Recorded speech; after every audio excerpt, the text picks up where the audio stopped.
நம்மை சுற்றி சூழல் விழிப்புணர்வு செய்திகள்.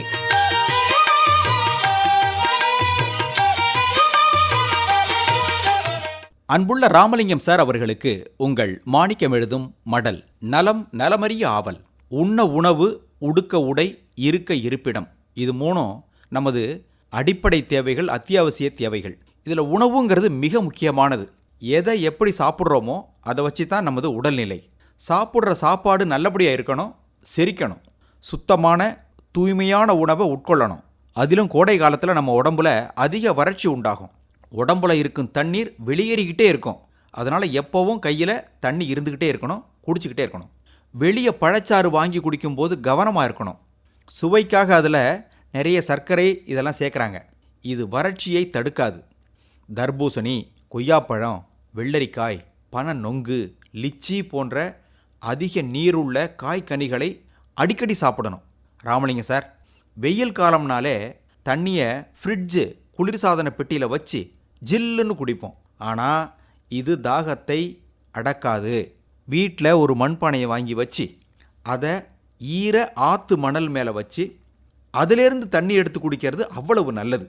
வெட்டிவேர் பானை தண்ணியில் போட்டு குடிக்கிறது இன்னும் சுகம், அற்புதம். வெது வெதுப்பான சுடுதண்ணி குடித்தா நல்லது, தாகத்தை அடக்கும், உடம்புல வறட்சி உண்டாகாமல் பார்த்துக்கும். ஆனால் இந்த கோடையில் வெந்நீர் குடிங்கன்னா நம்மளை மேலே கீழே பார்ப்பாங்க.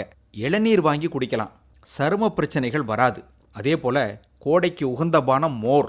மோரையும் மண்பாண்டத்தில் வச்சு சாப்பிடலாம். இது மோரை அதிகம் புளிக்க விடாது, குளுமையாக வச்சுருக்கோம். பொதுவாக எண்ணெய் பலகாரங்களை எந்த நேரத்திலையும் தவிர்க்கணும். அசைவ உணவு, காரசாரமான உணவு, மசாலா உணவு போன்றவற்றை வெயில் காலத்தில் கட்டாயம் தவிர்க்கணும். செரிமானமாகாது, உடல் சூட்டை அதிகப்படுத்தும். இட்லி, இடியாப்பம், கஞ்சி, கூழ்னு எளிமையான உணவு வகைகளை சாப்பிட்றது நல்லது. தினமும் காலையில் பழைய சாதம் சாப்பிடலாம். அதில் 2 சின்ன வெங்காயத்தை நறுக்கி போட்டு சாப்பிட்டா அவ்வளவு நல்லது உடம்புக்கு. விரைவாக செரிமானமாகக்கூடிய காய்கறிகளை மதிய நேரத்தில் சேர்த்துக்கணும். கீரை, பூசணிக்காய், சொரக்காய், சவ், புடலங்காய் போன்றவற்றை எடுத்துக்கலாம்.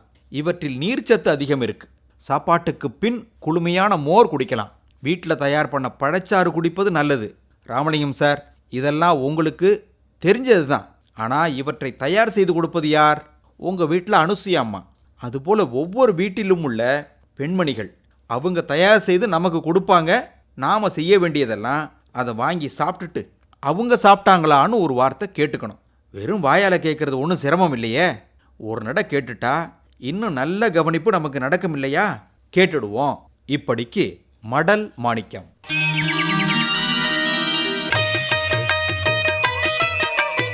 நம்மை சுற்றி சூழல் விழிப்புணர்வு செய்திகள் கேட்டீர்கள்.